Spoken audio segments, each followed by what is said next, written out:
예, 장기표입니다. 오늘 1월 28일입니다.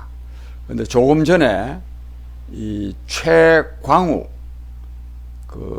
지금은 더불어민주당 대표죠. 이 사람이 최광우 의원이 조국 전 교수 아들 입시를 위해서 경력 증명서를 위조로 발급했다는 이유로 징역 8개월에 집행유예 2년을 선고받았습니다. 이 형이 확정되면 의원직을 상실하게 됩니다. 그런데 사실 이 정도 되면 국회의원직 사퇴해야 됩니다. 그리고 현재의 법원에서 말하자면 이 정권의 실세이기도 하고 그리고 또 현재 국회의원이기도 한데 인턴 증명서를 허위로 발급하지 않았는데도 불구하고 이걸 허위로 발급했다고 해가지고 유죄 판결을 내릴 수가 있겠습니까? 이게 상식적으로 판단해서 이거는 그러니까 인턴 경력 증명서를 허위로 발급한 게 사실입니다. 이 정도 되면 이걸 시인하고 국회의원직을 사퇴해야 됩니다. 근데 이 사람들요, 또 고등법원, 대법원까지 가가지고 임기 끝날 때까지 아마 이 재판을 끌고 나가려고 굉장히 노력할 겁니다. 이게 이 정권의 속성입니다. 이 정권. 근데 이미 지난 2016년도에 있었던 울산시장 부정선거와 관련해서 문재인 정권의 중요 인사 13명이 이미 기소된 바가 있습니다. 근데 거기에 이 청와대 정무수석 비서관을 했던 한병도 씨, 그것도 당시 또 울산 경찰서장을 했던 황운하 씨, 이 사람들요, 울산시장 선거 부정하는데 주도적인 역할을 해가지고 기소가 되어 있습니다. 근데 이게 1년여 전에 기소된 사건인데 아직도 이 재판을 하지 않는 것도 이것도 좀 문제입니다. 사실 법원이 그런 대로 문재인 정권의 눈치를 좀 덜 보고 재판하는 것 같지만 울산시장 부정선거는 이거는 사실 검찰도 지금요 제대로 지금 수사를 지금 하고 있지 못합니다. 백원우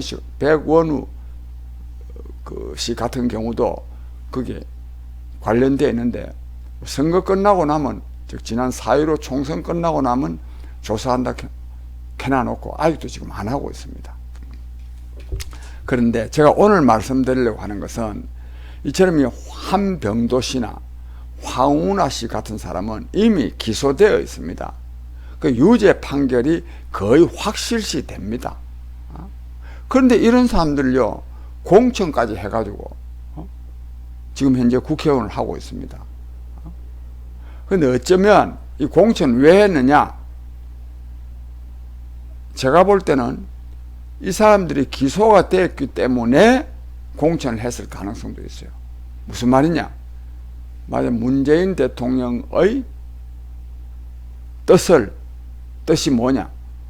울산시장 송철호 씨 당선시키고자 하는 그 뜻에 응해서 정말 불법까지 감행해 가면서 해가지고 기소가 된 것이기 때문에 이게 공천을 주가지고 공천 받게 해가지고 이 사실도 공천하면 안 되죠. 이거 민주당이라는 데가 정말로 이 문재인 대통령으로부터 독립해서 민주당을 운영한다면 기소되어 있는 사람을요 공천을 하면 됩니까? 국민 여러분, 이것이 문재인 정권입니다. 막무가내입니다. 너희는 떠들어라, 우리는 간다.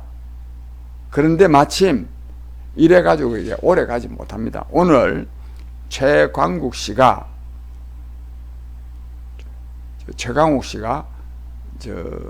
유죄 판결을 받은 것도 이 정권이 오래 갈 수 없음을 저는 드러내는 사건이라고 생각합니다.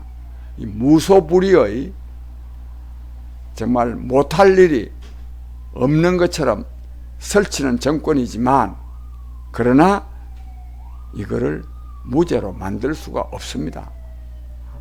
그런 점에서 이 정권이 절대로 오래 갈 수 없다 하는 것을 상징적으로 보여주고 있는 것이 저는 이 최광욱 씨에 대한 이 재판이라고 생각합니다.